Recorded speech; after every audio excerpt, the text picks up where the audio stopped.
Picture this. A 5-year-old girl sits completely frozen on a park bench, tears streaming down her cheeks, clutching a worn stuffed rabbit like her life depends on it. This isn't your typical playground drama. This is pure terror. Her name is Lila. And right now, she's living every child's worst nightmare.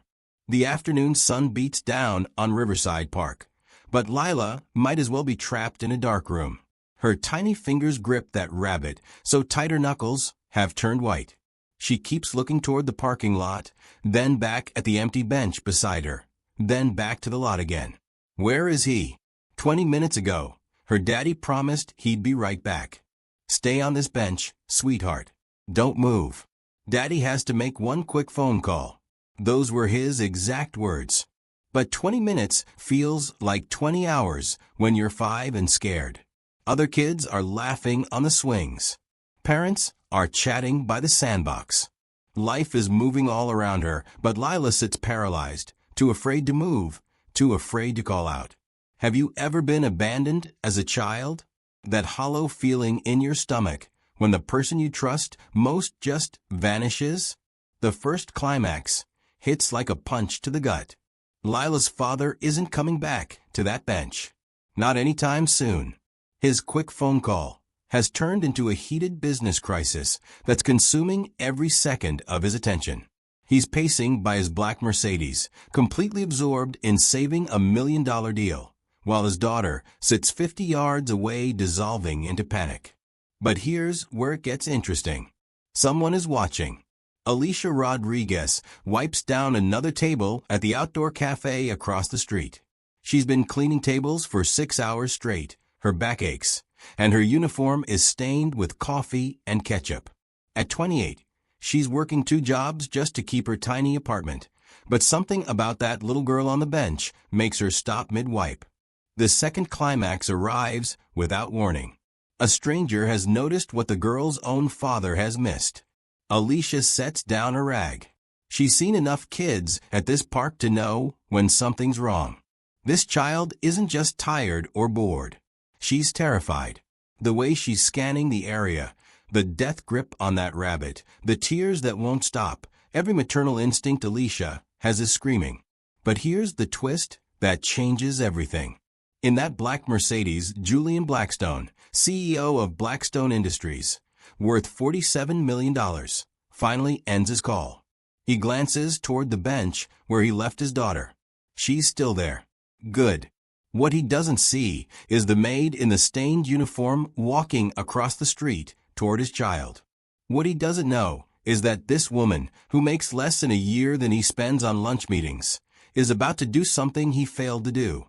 Actually pay attention to his daughter. Julian checks his watch. 30 minutes. He'll give the lawyers 5 more minutes to sort this mess out. Then he'll go get Lila. She's fine. She's exactly where he left her. But Lila isn't fine. And in 60 seconds, everything is about to change. If you've ever seen a child in danger, imagine feeling powerless to help. Subscribe to see what happens when a stranger decides to step in where a father stepped away. Because what happens next will shatter everything you think you know about kindness, class, and what it really means to care for a child. The collision between poverty and privilege is about to begin. And it starts with one woman who refuses to walk away. Alicia's worn sneakers hit the park pavement with purpose. Every step toward that bench feels like walking into someone else's business, but she can't ignore what her heart is telling her. The little girl looks up as Alicia approaches.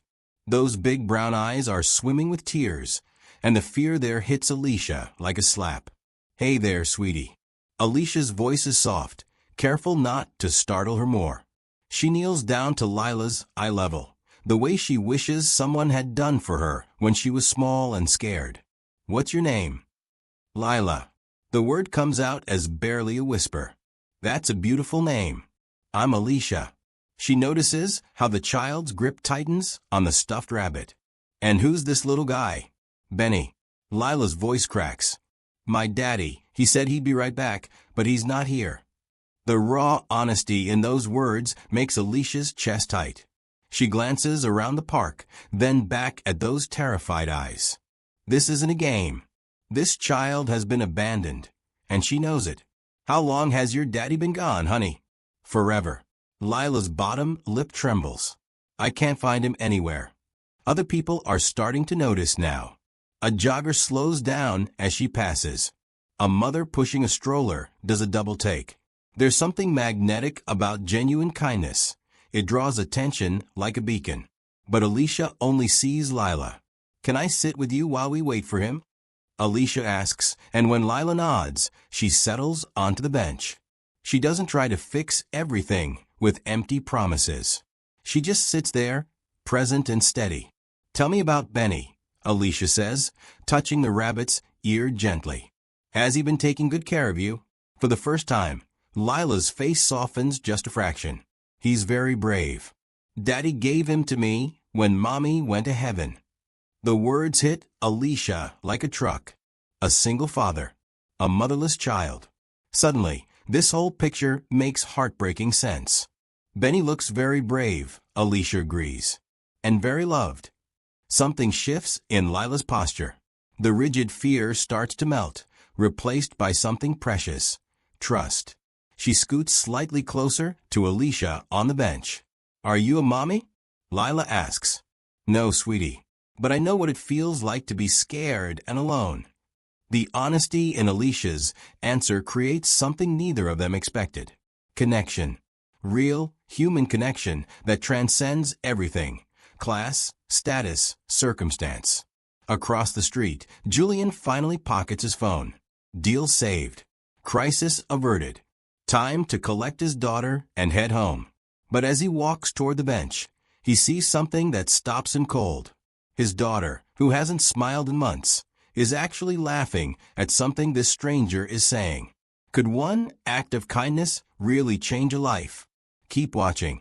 Because Julian Blackstone is about to discover that the woman comforting his child isn't just any stranger. And what happens when he realizes who she is will turn both their worlds upside down. Inside that pristine Mercedes, Julian's hands are shaking. Most people see Julian Blackstone as untouchable. The man who built a tech empire from nothing.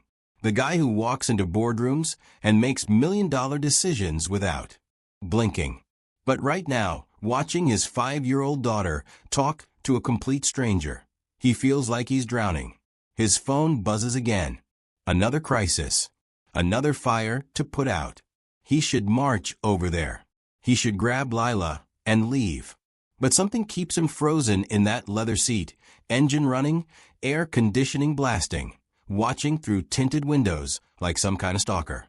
The woman with his daughter moves with such gentleness it makes his chest ache. She's not rushing Lila, not overwhelming her. She's just there. Present in a way Julian hasn't been for months. When did he become this father? The one who parks his kid on a bench while he saves deals that don't really matter? When did work become more important than the person who calls him daddy? The truth hits him like a sledgehammer. He's terrified. Not of losing money or failing at business.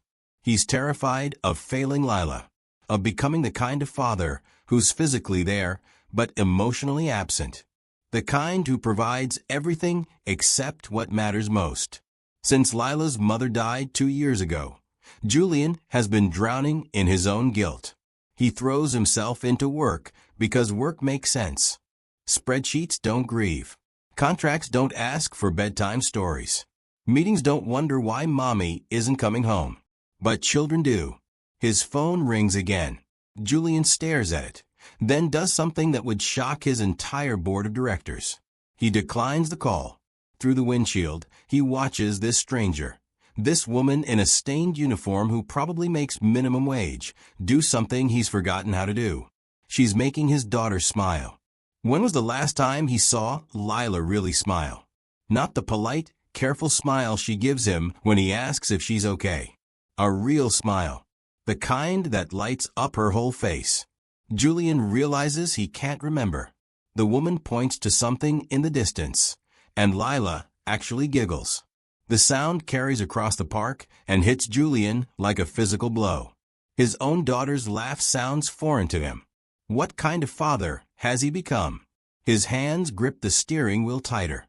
Every instinct tells him to interrupt this moment, to reclaim control, to remove Lila from this unpredictable situation. But another part of him, the part that remembers holding his newborn daughter and promising to always protect her happiness, knows he should be grateful.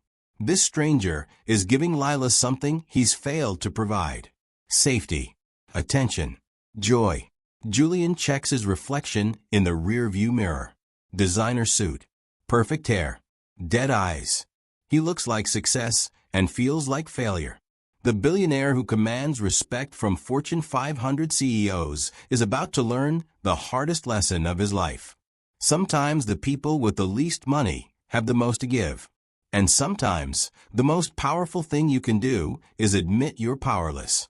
My daddy gets sad phone calls, Lila whispers to Alicia, her small voice carrying a wisdom no 5-year-old should possess.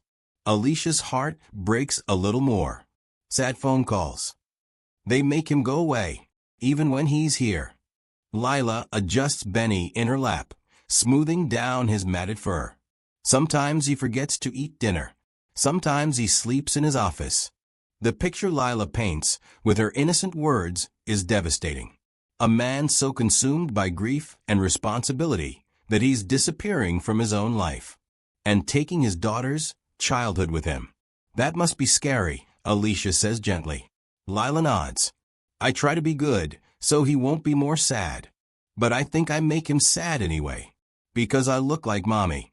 The words hit Alicia like lightning. This child thinks she's the source of her father's pain.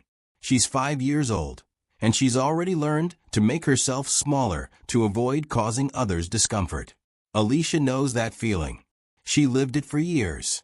Oh, sweetheart. Alicia's voice is thick with emotion. You don't make anyone sad. You're a gift.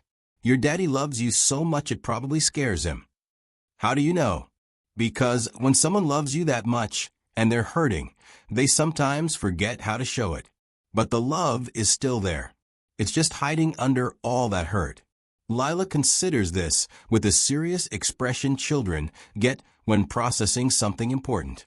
Like when Benny is under the blankets. He's still there, but you can't see him.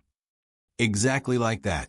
For the first time since Alicia sat down, Lila's posture relaxes completely. She leans against the bench. Then, in a moment that surprises them both, she scoots closer to Alicia. Will you tell me a story while we wait for Daddy? Alicia glances around the park. Still no sign of anyone looking for this child. What kind of story would you like? A happy one, with brave rabbits. Alicia smiles, the first real smile she's had all day. Once upon a time, there was a very brave rabbit named Benny. As Alicia spins a tale about adventure and friendship, something magical happens. Lila starts participating. She adds details about what Benny might be thinking, suggests plot twists, even does voices for the other characters. This isn't just a scared, abandoned child anymore. This is a bright, creative, joyful little girl who's been buried under fear and loneliness. And then Benny realized he was brave all along, Alicia concludes. Like me. Lila asks hopefully. Especially like you. Other parents in the park have noticed them now. A few smile at the sweet scene. Others look concerned about a child with a stranger. But none of them approach. None of them intervene. Comment, yes, if you'd comfort a child like this, even when no one asked you to step in. Because what's about to happen will test every assumption you have about judging people by their appearance. The shadow falls across them before either sees him coming. Julian stands 3 feet away, and his presence changes everything. At 6'2" in a $1,000 suit, he commands attention without saying a word.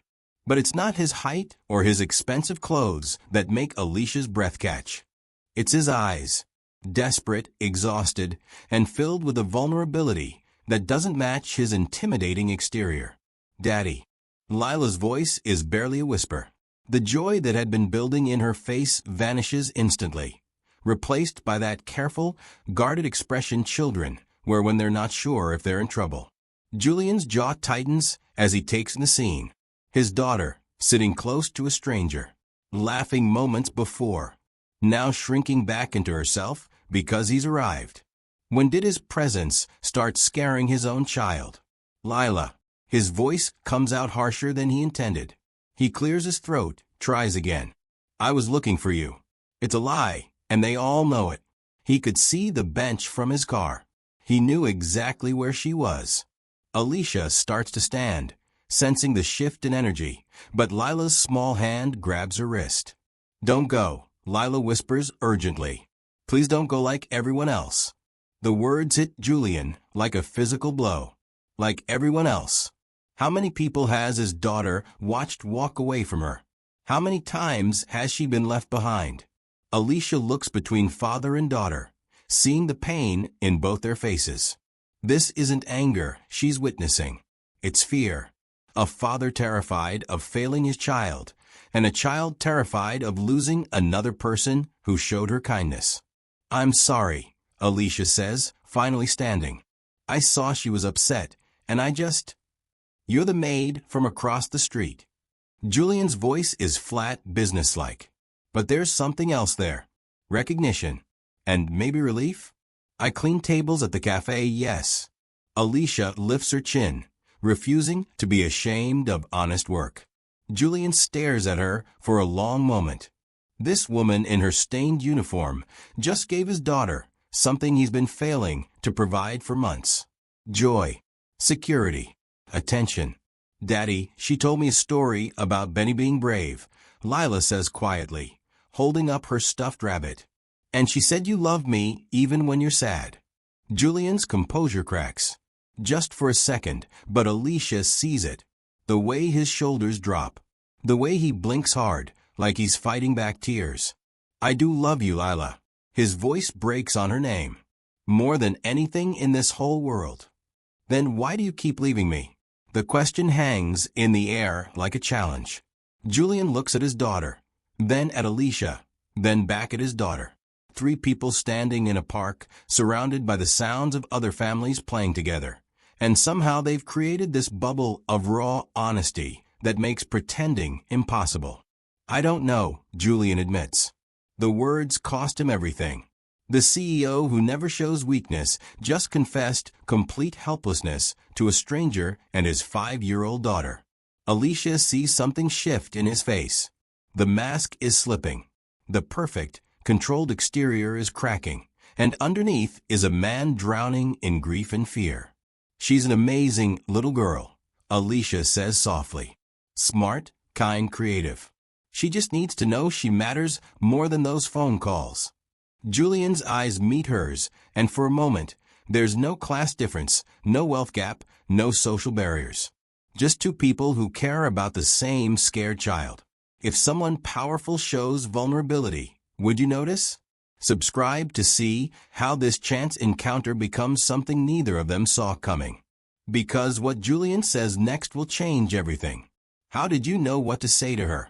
Julian asks, and there's genuine curiosity in his voice, not judgment. Alicia glances at Lila, who's watching this exchange with intense interest, then back at Julian. Because I was her once. The admission hangs between them. Julian waits, sensing there's more.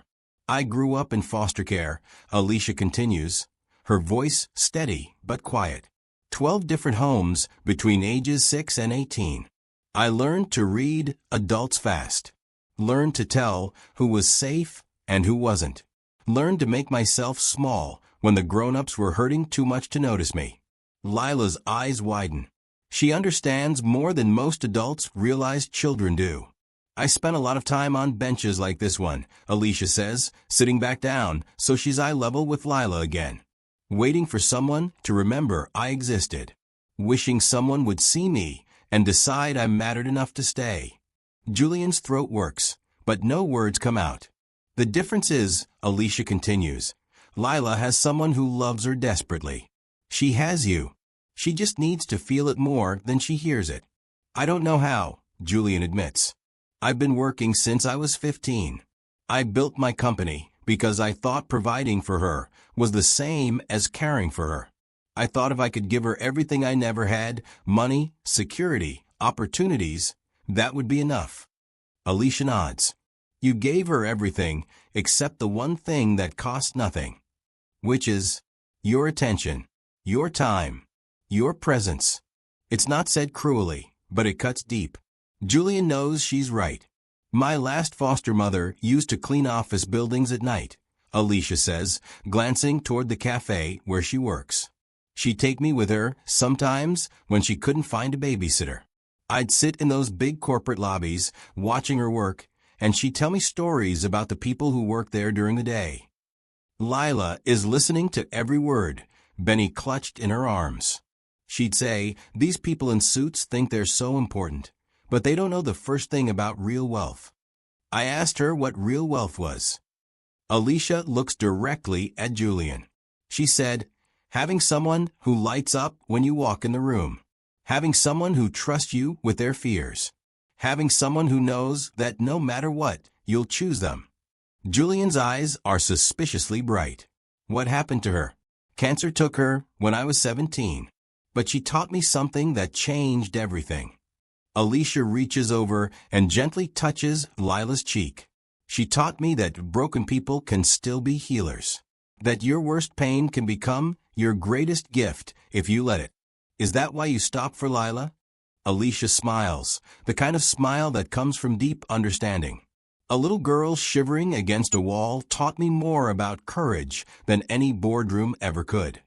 Inside her 5-year-old mind, Lila is making connections that would surprise the adults around her.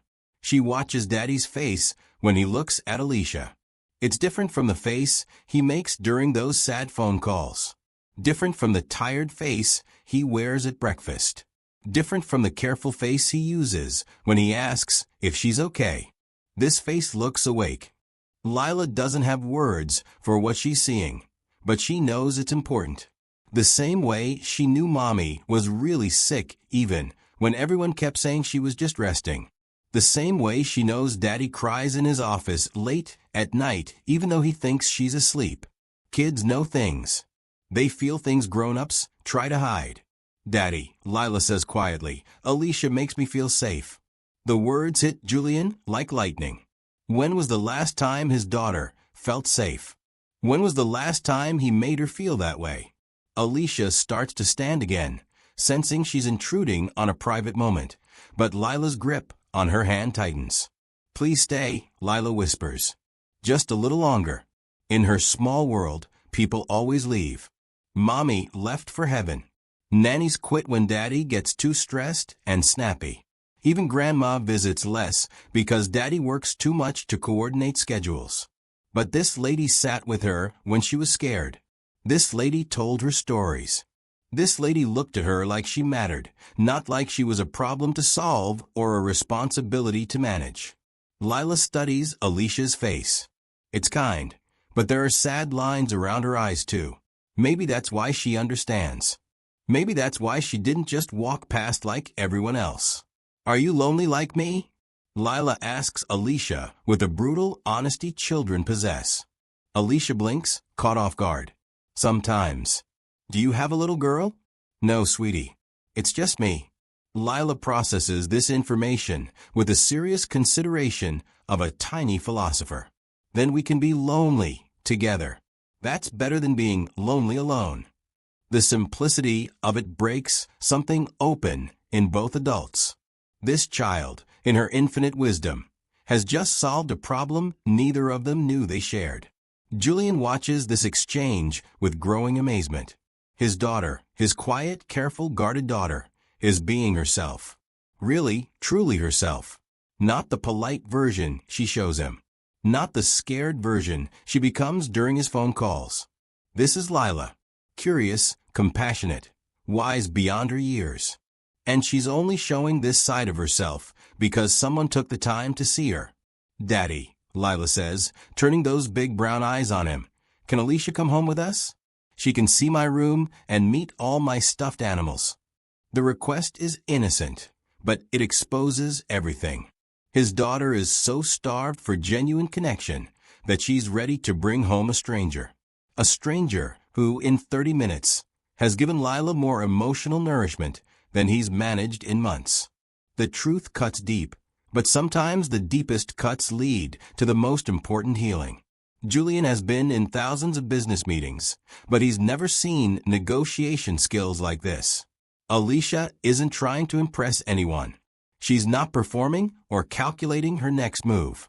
She's just genuinely present with his daughter, and somehow that simple act is more powerful than every strategy Julian's ever learned. He watches how Alicia listens to Lila, really listens. Not the distracted listening he does while checking emails. Not the impatient listening he does when he's thinking about his next meeting. She listens like Lila's words are the most important thing in the world. Because to her, in this moment they are. How do you do that? Julian asks suddenly. Do what? Make her light up like that. Alicia looks genuinely puzzled. I'm not doing anything special. But that's exactly the point. She's not trying to be special. She's just being present. Something Julian has forgotten how to do with his own child. He thinks about this morning. Lila asked him to help her brush her teeth. He did it while dictating emails to his assistant. She asked him to read her a story. He read 3 pages before his phone rang, and he stepped away to take the call, leaving her sitting alone with the book open. He's been living like Lila is an interruption to his life instead of the reason for it. When my wife died, Julian says quietly, I threw myself into work because it was the only thing that still made sense. Numbers don't grieve. Contracts don't ask questions I can't answer. Deals don't look at me with her eyes and make me miss her so much I can't breathe. Alicia nods, understanding without judgment. But somewhere along the way, I started treating Lila like she was part of the problem instead of the most important part of the solution. What solution? Learning how to live again. Julian watches his daughter adjust Benny in her lap, and suddenly he sees it. Really sees it. She's been carrying that rabbit everywhere for months, but he never asked why. Never noticed that she holds it tighter during his phone calls. Never realized that Benny represents her need for comfort that he's not providing. His daughter has been showing him what she needs, and he's been too busy to notice. She talks to you like she trusts you, Julian observes. She hasn't talked to me like that since her world fell apart.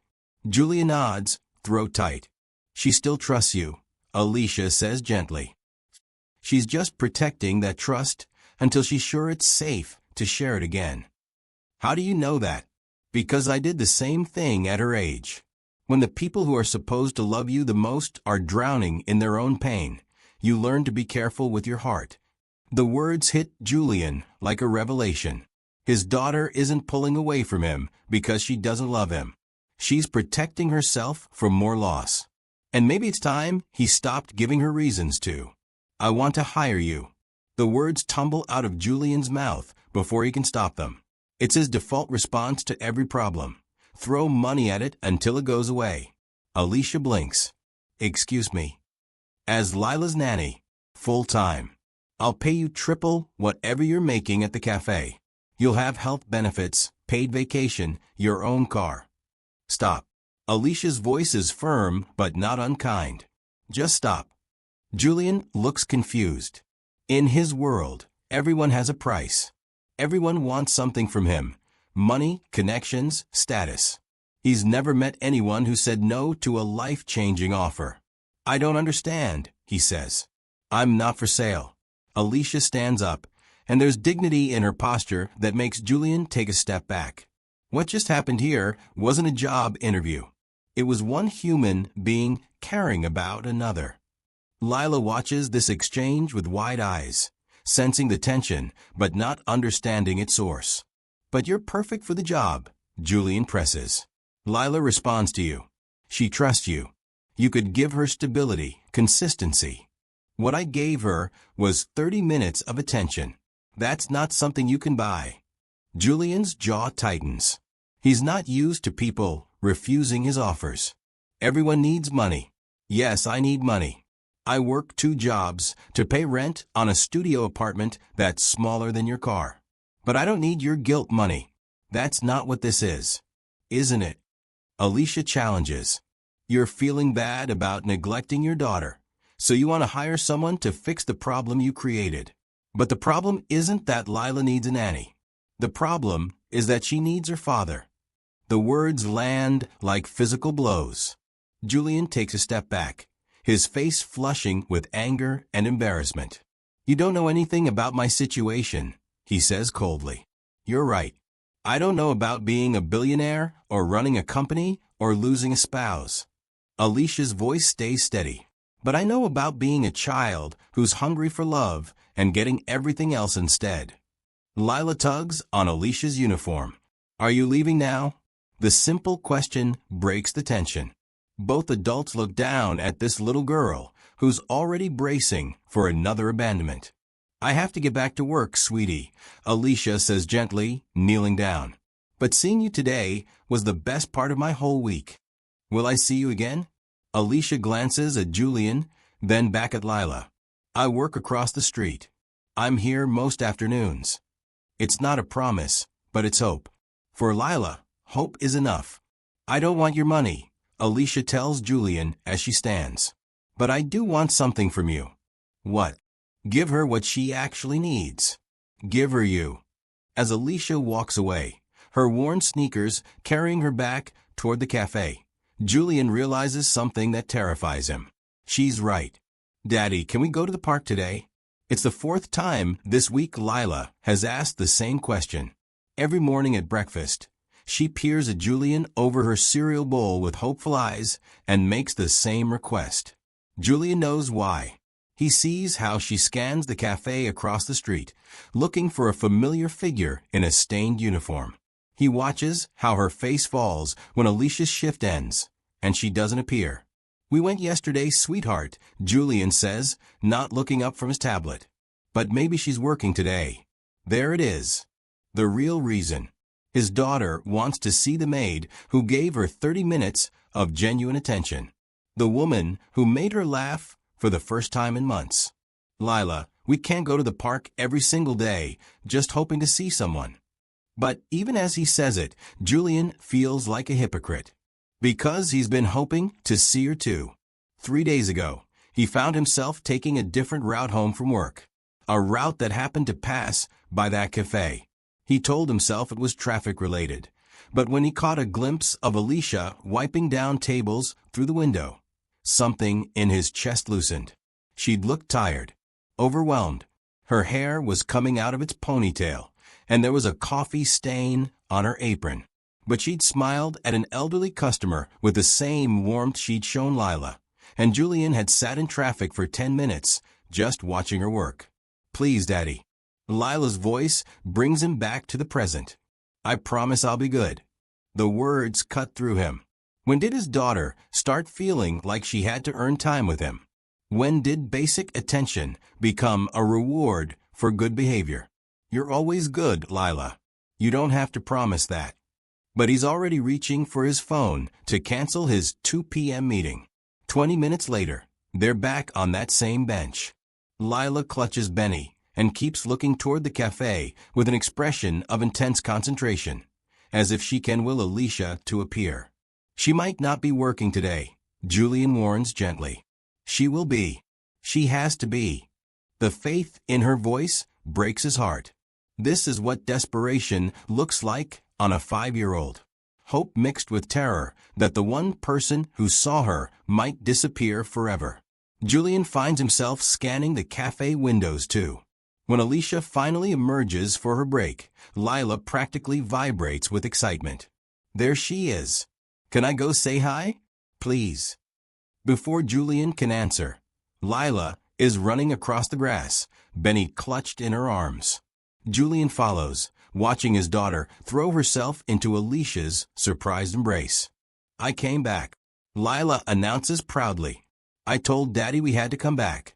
Alicia looks over Lila's head at Julian, and something passes between them.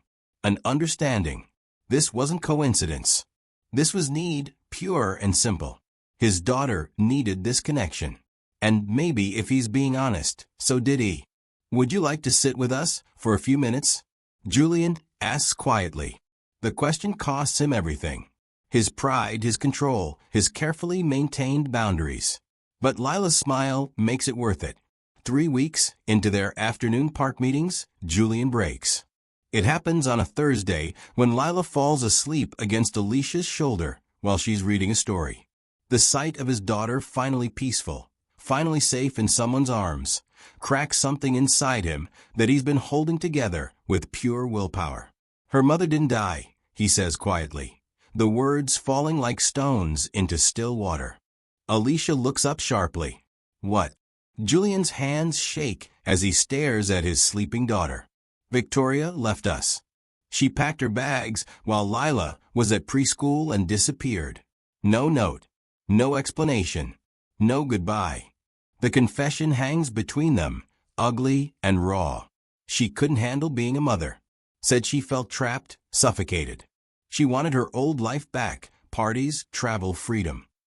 Julian's voice cracks. She said Lila was a mistake she couldn't keep pretending to love. Alicia's arms tightened protectively around the sleeping child. Julian, I told everyone she died because it was easier than admitting my wife abandoned her own daughter. Because dead mothers are tragic, but mothers who walk away are just selfish. Now everything makes sense. Lila's desperate need for reassurance. Her fear of people leaving. Her careful, guarded way of loving. Always ready for the next abandonment. Does Lila know? She knows her mother isn't coming back. But she thinks it's because heaven needed her, not because... Julian can't finish the sentence. Because someone chose to stop loving her, Alicia whispers. Victoria's lawyers have been circling for months. They want to establish that I'm an unfit father. Too busy, too absent, too focused on work. They're building a case for her to get custody, just so she can collect child support for me. The pieces click into place with sickening clarity. That's why you work so much. You're trying to prove you can provide for her. But I'm proving the opposite, aren't I? I'm proving that I'm exactly what they say I am. A father who puts everything else before his child. Alicia looks down at Lila's peaceful face, then back at Julian. Is that why you offer me the job? So you'd have proof that Lila has care and stability. Julian's silence is answer enough. You thought you could fix your custody case by hiring the right person to love your daughter for you. I thought. Julian stops, starts again. I thought I was protecting her. From me. From my failures. From the mess I've made of everything since Victoria left. But Lila doesn't need protection from you, Julian. She needs you to stop protecting yourself from her. The words land like lightning. Julian realizes that's exactly what he's been doing. Every time Lila reaches for him, every time she asks him to stay, every time she looks at him with those big eyes full of hope, he finds a reason to step away. Because loving her fully means risking the kind of devastating loss he felt when Victoria walked out. But while he's been protecting himself from potential pain, he's been guaranteeing his daughter actual pain. The custody hearing is in 6 weeks, Julian admits. Victoria's team is going to paint me as a workaholic who neglects his child. And the worst part is they won't be lying. Lila stirs in Alicia's arms, mumbling something about Benny needing a blanket. She has nightmares, Julian whispers. Every night. She wakes up calling for someone who won't answer. Imagine seeing a secret pain hidden behind wealth. Subscribe to uncover how a broken family might find healing in the most unexpected place. Because what happens next will change everything you think you know about custody battles, mother's love, and what it really takes to save a child's heart. I don't know how to thank you. They're sitting on Julian's back deck while Lila plays in the garden, chasing fireflies with Benny tucked under her arm. For the first time in months, she looks like a normal, happy child. You don't need to thank me, Alicia says, watching Lila spin in circles until she falls down laughing. Yes, I do. Julian's voice is thick with emotion. 3 weeks ago, my daughter barely spoke to me. She flinched when I walked in the room. She ate dinner in silence and went to bed without asking for stories. Alicia turns to look at him. And now she runs to the door when she hears my car. She tells me about her day. She asks me to help her brush her teeth instead of doing it alone. Julian pauses, his voice breaking slightly. Last night, she crawled into bed with me after a nightmare, and instead of staying on her side, she curled up right against me, like she wasn't afraid I'd disappear. The transformation has been gradual but undeniable. Lila laughs more, speaks more, trusts more. And it all started with 30 minutes of genuine attention from a stranger in a cafe uniform. You didn't do that, Alicia says gently. You did that. I just showed you what was already there. Julian shakes his head. No, you did something I couldn't figure out how to do. You saw her. Really saw her. Not as a responsibility or a problem to solve, but as a person worth knowing. Maybe that's because I was her once. Maybe. But you chose to stop for her when dozens of other people walked past. You chose to stay when you could have left. You chose to care about someone else's child when you had every reason to mind your own business. Alicia is quiet for a moment, watching Lila attempt to catch a particularly elusive firefly. Can I tell you something? Julia nods. That first day at the park, I almost didn't stop. I saw her crying, and my first thought was that someone else would handle it. Someone more qualified. Someone who belonged in her world. What changed your mind? She looked at me. Alicia's voice is soft. Just for a second, our eyes met, and I saw myself at 5 years old, sitting alone, scared, waiting for someone to notice I was drowning. And I thought, what if someone had stopped for me? What if someone had chosen to see me? Julian feels his chest tighten. I'm glad you stopped. So, am I.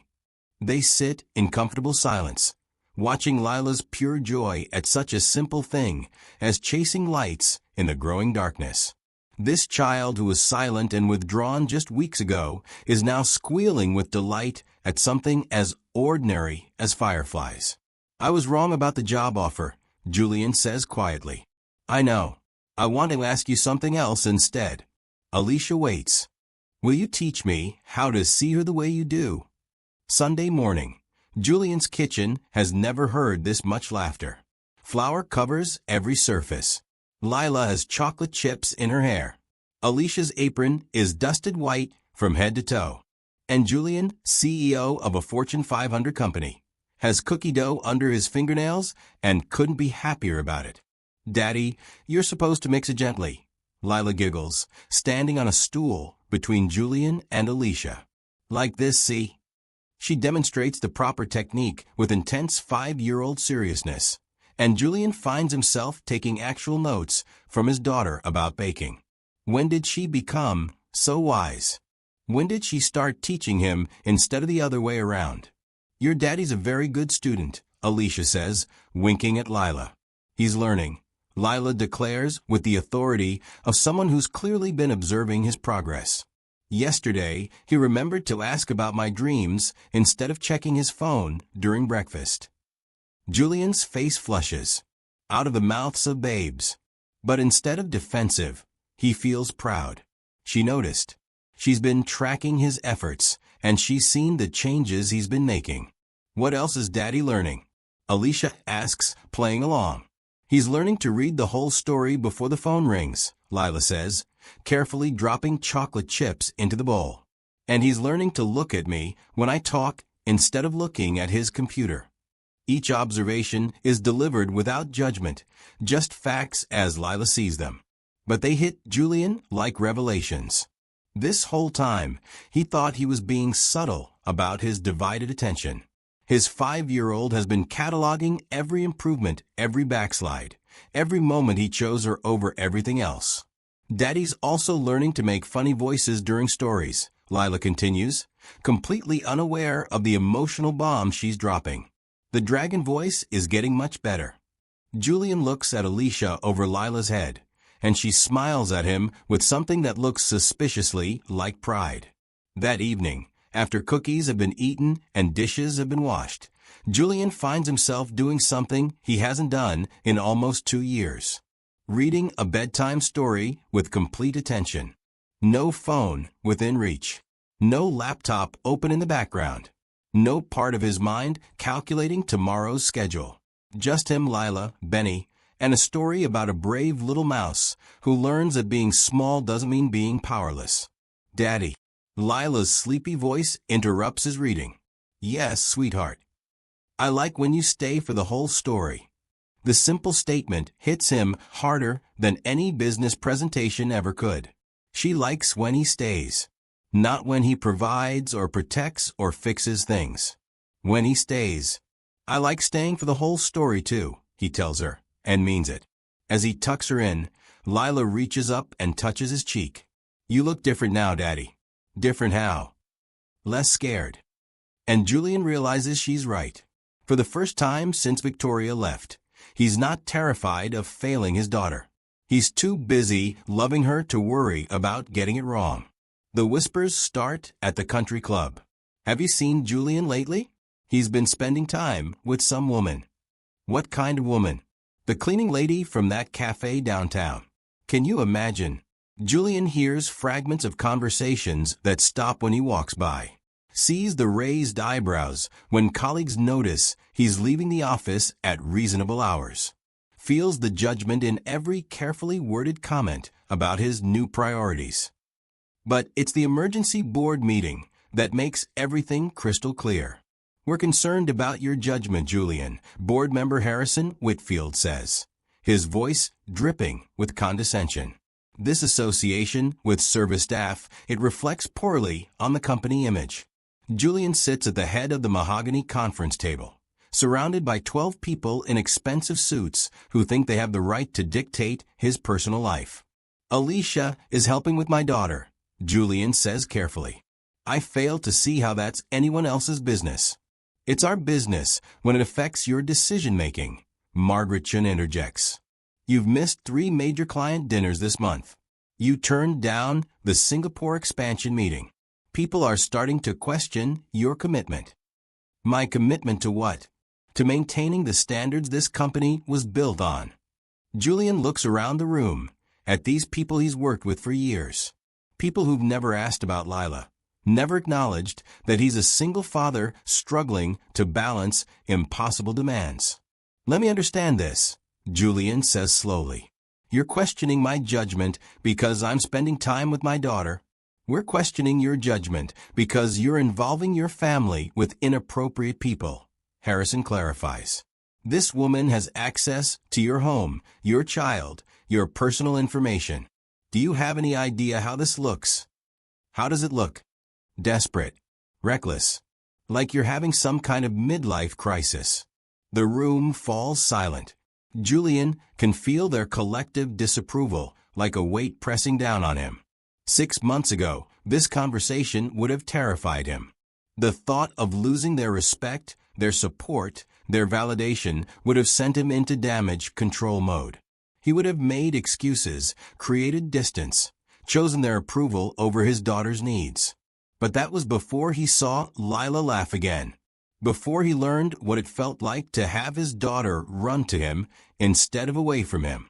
Before he understood that there are some things more valuable than the opinions of people in expensive suits.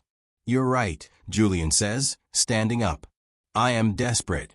I'm desperate to be the father my daughter deserves. And if that makes me reckless in your eyes, so be it. He heads for the door, then turns back. The Singapore meeting is off. The client dinners are off. Any meeting that can't happen during business hours is off. My daughter comes first now. The gasps behind him fuel his determination as he walks out. For the first time in his career, Julian Blackstone has chosen love over money. And it feels like victory. You know what the difference is between rich people and wealthy people? Alicia asks, watching Julian push Lila on the swing set in his backyard. Julian pauses, mid-push. I didn't know there was a difference. Rich people have money. Wealthy people have what money can't buy. She says it simply, like she's commenting on the weather, but the words hit Julian with the force of revelation. Lila higher, his daughter squeals from the swing, her laughter carrying across the manicured lawn. 3 months ago, this same child barely spoke above a whisper. Now she's demanding more joy, more fun, more life. What can't money buy? Julian asks, giving Lila another push. This. Alicia gestures at the scene in front of them. A child who runs to you because she wants to, not because she has to. A bedtime routine where she begs for one more story because she loves spending time with you, not because she's afraid you'll leave. Trust that doesn't come with a price tag. Julian thinks about the emergency board meeting, about Harrison's disgusted expression when he mentioned Alicia, about Margaret's concern for company standards. The people I work with think I'm losing my mind, he admits. Maybe you're finding it instead. The simplicity of her response stops him. For years, Julian measured success in stock prices and market share. He equated worth with net worth. But watching his daughter swing higher and higher, completely fearless because she knows he's there to catch her, he realizes Alicia is right. He's been rich his whole adult life. He's only just learning what it means to be wealthy. How did you get so wise? He asks. Foster care teaches you fast. When you don't have anything, you learn the difference between what you need and what you want. When you can't count on anyone, you learn to recognize the people who are actually trustworthy. When you've been abandoned more times than you can count, you learn to spot real love from a mile away. And what does real love look like? Alicia watches Lila jump off the swing and run toward them, grass stains on her knees and pure happiness on her face. It looks like showing up even when it's inconvenient. It looks like listening even when you're tired. It looks like choosing someone's emotional needs over your own comfort. She pauses. It looks like a CEO who walks out of a board meeting because his daughter matters more than their approval. Julian feels something shift in his chest. For the first time since Victoria left, he's not afraid of failing as a father. He's not performing the role or trying to prove himself worthy of love. He's just loving. Messily, imperfectly, completely. Daddy, watch this. Lila calls, attempting a cartwheel that ends in a giggling heap on the grass. Amazing. Julian calls back, and means it. Everything about this moment is amazing. The grass stains, the laughter, the simple joy of being present for his daughter's childhood. Alicia was right. This is wealth. This is what money can't buy. This is what he's been missing his entire life. The scream cuts through the night like glass breaking. Julian bolts upright in bed, his heart hammering. It's 2 a.m., and Lila's cry of terror echoes through the house with a kind of raw panic that makes every parental instinct scream danger. He's halfway down the hall when he realizes he's not alone. Alicia emerges from the guest room where she's been staying since the custody lawyers stepped up their attacks. She's in pajamas, hair messy from sleep, but her eyes are instantly alert. They reach Lila's room at the same time. His daughter is sitting up in bed, clutching Benny, sobbing with the kind of desperate fear that breaks hearts. Her face is flushed, her pajamas soaked with sweat, and she's staring at the doorway like she's seeing ghosts. Mommy was here, she gasped between sobs. She was here, and she was angry, and she said she was taking me away, and I couldn't find you, and I couldn't find you, and... Julian starts toward the bed, but Alicia is already there. She doesn't hesitate, doesn't ask permission. She simply sits on the edge of Lila's bed and pulls the trembling child into her arms. Sure, baby. It was just a dream. Just a bad dream. She was so angry, Lila hiccups against Alicia's shoulder. She said I was bad, and that's why she left. And now she wants to take me somewhere dark, and I don't want to go. You're not going anywhere, Alicia says firmly, rocking Lila gently. No one is taking you anywhere you don't want to go. Julian watches from the doorway, frozen. His daughter is falling apart, and once again, Alicia is the one providing comfort. Not because it's her job, not because she's being paid, because she genuinely loves this child. Daddy. Lila's voice is small and broken. I'm right here, sweetheart. Julian moves to the other side of the bed, his hands shaking slightly as he reaches for his daughter. But Lila doesn't let go of Alicia. Instead, She pulls Julian closer until all three of them are tangled together on the small bed, a makeshift family clinging to each other in the darkness. "I don't want to go with Mommy," Lila whispers. "I want to stay with you and Alicia." The words hit Julian like lightning. His daughter has chosen, not just him over Victoria, but this unconventional family they've built together. This woman who came into their lives as a stranger and stayed as a savior. "The lawyers can't take me away, can they?"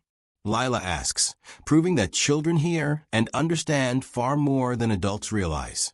Julian meets Alicia's eyes over Lila's head. The custody hearing is in 3 weeks.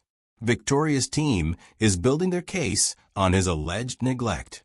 They have documentation of his work schedule, testimony from colleagues about his priorities, evidence of his emotional distance.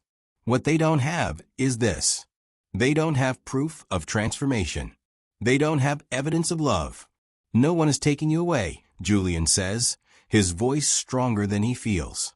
"I promise you that." He just hopes it's a promise he can keep. 6 months ago, Julian's house felt like a museum. Perfect, cold, untouchable. Now it's chaos, and he's never been happier. Lila's drawings cover the refrigerator. Her books are scattered across the coffee table. Her shoes are kicked off by the front door, and there's a half-finished puzzle taking up half the dining room table. The house looks lived in. It looks loved. "Daddy, can you help me with the hard pieces?" Lila calls from a puzzle, where she's been working for the past hour with the intense concentration only children possess. "In a minute, sweetheart. I'm helping Alicia with dinner." The sentence comes out so naturally that Julian almost doesn't notice how revolutionary it is. 6 months ago, he wouldn't have known what Lila was having for dinner, let alone helped prepare it. He would have ordered takeout or left it to whatever nanny was currently enduring his impossible schedule. Now he's standing next to Alicia in the kitchen, learning to make homemade mac and cheese because it's Lila's favorite, and he wants to know how to make the things that make his daughter smile. "You're getting good at this," Alicia says, watching him stir the cheese sauce without burning it. "I have a good teacher." But it's more than cooking skills he's learning. It's how to be present, how to listen without planning his next response, how to see his daughter as a person instead of a responsibility. "Daddy, Alicia, come see." They abandon the stove and hurry to the dining room, where Lila has somehow managed to complete the most difficult corner of the 1,000-piece puzzle. "Look what I did," she announces proudly. "That's incredible," Alicia exclaims, and Julian can hear genuine amazement in her voice. Not the forced enthusiasm adults usually give children's accomplishments, but real appreciation for Lila's persistence and problem-solving.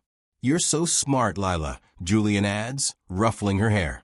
"How did you figure out those tricky pieces?" "I looked at the picture on the box and imagined where they wanted to go," she explained seriously. "Sometimes you have to help things find where they belong." The words hit both adults simultaneously. Sometimes you have to help things find where they belong. Looking around his transformed house, at the woman who's teaching him how to be a father, at the daughter who's learning to trust again, at this beautiful mess of a life they've built together, Julian realizes Lila has just described exactly what's happened to them. They've found where they belong. That night, after dinner and puzzle time, and the longest bedtime story session in recent memory, Julian finds Alicia on the back deck, staring up at the stars. "Thank you," he says, settling into the chair beside her. "For what?" "For helping us find where we belong." She looks at him, and something passes between them that's been building for weeks. Not just gratitude, not just friendship, something deeper, something that feels like home. "Julian," she says softly, "I know. I feel it too."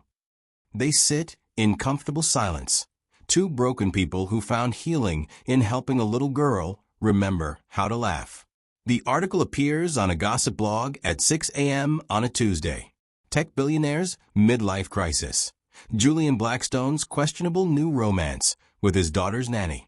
The photos are grainy but damning. Julian and Alicia at the park. Julian and Alicia leaving the grocery store together. Julian and Alicia at Lila's school pickup, looking every inch like a family. The comment section is brutal. Gold digger alert. She probably planned this from day one. What kind of father puts a stranger around his child? She's obviously using that poor little girl to get to his money. Julian's phone starts ringing at 6:15 a.m. His publicist, his lawyer, board members. Everyone has an opinion about his situation. But it's the call from Victoria's attorney that makes his blood run cold. We'll be submitting these photos as evidence of your reckless judgment and inability to maintain appropriate boundaries. The voice on the other end informs him coldly. This relationship proves our point about your unfitness as a father. Julian hangs up and finds Alicia in the kitchen, staring at her phone with tears in her eyes. I should go, she says without looking up. What? Look at what they're saying about me. About you. About Lila. Her voice breaks. I'm hurting your case. I'm making everything worse. Julian takes the phone from her hands and sets it aside. Look at me. When she finally meets his eyes, he sees the same fear he felt 6 months ago. The terror of not being good enough, of being judged and found wanting by people who matter. Do you love her? He asks quietly. What? Do you love Lila? Of course I do. More than you care what strangers think about you. Alicia nods, wiping her eyes. Then we fight. Together. That afternoon, Julian does something that sends shockwaves through his social circle. He releases a statement to the press. Alicia Rodriguez is the best thing that has happened to my family since my daughter was born. She has shown my child more genuine love and care than most people show their own family members. The fact that some people judge her based on her job rather than her character says everything about them and nothing about her. The statement continues, I am proud to have Alicia in our lives. My daughter is thriving, laughing, and growing because of her influence. Anyone who has a problem with that is welcome to examine their own priorities. The response is immediate and polarized. Some people applaud his loyalty. Others call him naive, manipulated, foolish. But that evening, when Lila runs to both of them for her bedtime hug, when she insists they both read her story, when she falls asleep peacefully between them during movie night, Julian knows he made the right choice. Would you stand by someone despite criticism? Comment below and tell us about a time you chose love over others' approval. Because sometimes the most radical thing you can do is refuse to let other people's fear stop you from building the family your heart knows is right. The phone call comes on a Thursday afternoon, and Julian almost doesn't recognize the voice on the other end. Mr. Blackstone? This is Mrs. Peterson, Lila's teacher. Julian's stomach drops. 6 months ago, calls from school meant problems. Lila not participating. Lila withdrawing during group activities. Lila sitting alone at lunch, barely touching her food. Is everything okay? He asks, already calculating how quickly he can get to the school. Oh, everything is wonderful. Mrs. Peterson's voice is bright with genuine excitement. I had to call and tell you about what happened today. Julian blinks, caught off guard. Good news from school is still foreign territory. Lila volunteered to read her story to the entire class today, in front of everyone. And Mr. Blackstone, it was about a brave rabbit who helps other animals find their families. Julian's chest tightens. Benny. She wrote about Benny. But that's not even the best part. Mrs. Peterson continues. After she finished reading, 3 other children came up to her asking if she wanted to play at recess. She said yes. She played tag, Mr. Blackstone. She ran and laughed and played tag like any other 6-year-old. The words hit Julian like lightning. For almost 2 years, Lila has been the quiet child who eats lunch alone, who watches other kids play from a distance, who comes home with reports of being reserved and withdrawn. She's like a completely different child, Mrs. Peterson says. Confident, social, joyful. Whatever you're doing at home, keep doing it. When Julian hangs up, he finds Alicia in the garden with Lila, both of them covered in dirt from planting flowers. "Guess what happened at school today?" he calls out. "I read my story to everyone," Lila announces proudly, jumping up from the flower bed. "And Madison asked if I wanted to sit with her tomorrow at lunch." Julian kneels down, not caring about his expensive suit getting dirty. "Tell me about your story." "It's about Benny." Lila holds up her stuffed rabbit, who's as muddy as she is. "He was sad and scared, but then he found friends who helped him be brave. And then he helped other sad animals find their families too." The parallels aren't lost on Julian. A scared creature finding safety, learning to trust, discovering courage through love. "Just like real life," he says softly. "Just like real life." Lila agrees with the wisdom of someone who understands more than adults give her credit for. That evening, the three of them sit on the back deck after dinner, watching Lila chase fireflies, while Alicia and Julian share a quiet moment. "I can't remember the last time I felt this happy," Julian admits. "Even with everything else going on?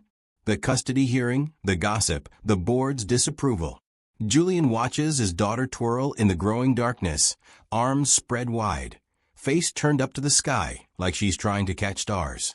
"Especially with everything else going on," he says. "6 months ago, I was rich and miserable.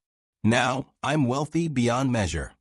Alicia smiles, understanding exactly what he means. They've all learned to chase fireflies again. The elementary school auditorium buzzes with the energy of proud parents and nervous 6-year-olds. Julian adjusts his tie for the third time, scanning the crowd for 2 empty seats together. The spring recital program crinkles in his sweaty palm as he spots Alicia near the back, saving him a seat with her purse. "Did I miss anything?" he asks, sliding in beside her. "Just the opening song." She's up fourth. Alicia's voice carries the same nervous excitement he feels. On stage, Mrs. Peterson introduces the next performer. Our next reader is Lila Blackstone, who will be sharing an original story called The Rabbit Who Found Home. Julian's breath catches as his daughter walks to the center of the stage. 6 months ago, she wouldn't have been able to do this. The child who used to hide behind his legs when strangers spoke to her is now standing confidently in front of 100 people, holding a microphone like she belongs there. "Once upon a time," Lila begins, her clear voice carrying across the auditorium, "there was a little rabbit named Benny who was very, very scared." Julian feels Alicia reach for his hand, and he squeezes it tight. Benny lived with his daddy. But his daddy was sad all the time because Benny's mommy had gone far away and couldn't come back. Daddy tried to take care of Benny, but he didn't know how to stop being sad enough to help Benny stop being scared. The auditorium is completely silent. Even the youngest children seem to sense they're hearing something important. One day, Benny met a kind lady who knew what it felt like to be scared and alone. She taught Benny that being scared was okay, but being alone didn't have to last forever. She taught Benny's daddy that love wasn't about having all the answers. It was about showing up even when you don't know what to do. Julian's throat tightens. His 6-year-old daughter is telling their story to a room full of strangers, and somehow making it universal. Making it about every child who's been scared, every parent who's struggled, every family that's found healing in unexpected places. And slowly, Benny learned to be brave. And Daddy learned to be happy. And the kind lady learned that families aren't just the people you're born with, they're the people who choose to love you every single day. Alicia wipes tears from her cheeks. Julian blinks hard, trying to maintain composure. "The end," Lila concludes, then adds with a matter-of-fact confidence that only children possess. "That's a true story about me and my daddy and Alicia. We're a family now." The applause erupts instantly, but Julian barely hears it. He's too busy watching his daughter beam with pride, too busy marveling at the transformation from the terrified child on the park bench to this confident, joyful little girl sharing her truth with the world. As they walk to the car after the recital, Lila skipping between them, Julian turns to Alicia. "I don't know how to thank you," he says quietly. "You saved us." Alicia looks at him, then at Lila, then back at him with eyes full of love and wonder. "We saved each other," she corrects gently. "We changed everything together." And she's right. The maid who stopped for a crying child. The father who learned to put love before work. The little girl who taught them both what family really means. Three broken people who found wholeness in each other. If one act of courage, one moment of choosing to see instead of walking past, can rewrite a family's entire destiny, imagine what you could do with your own moment of choice. Subscribe now and share your thoughts. When did someone's kindness change everything for you? Because sometimes the most extraordinary transformations begin with the simplest decision to care.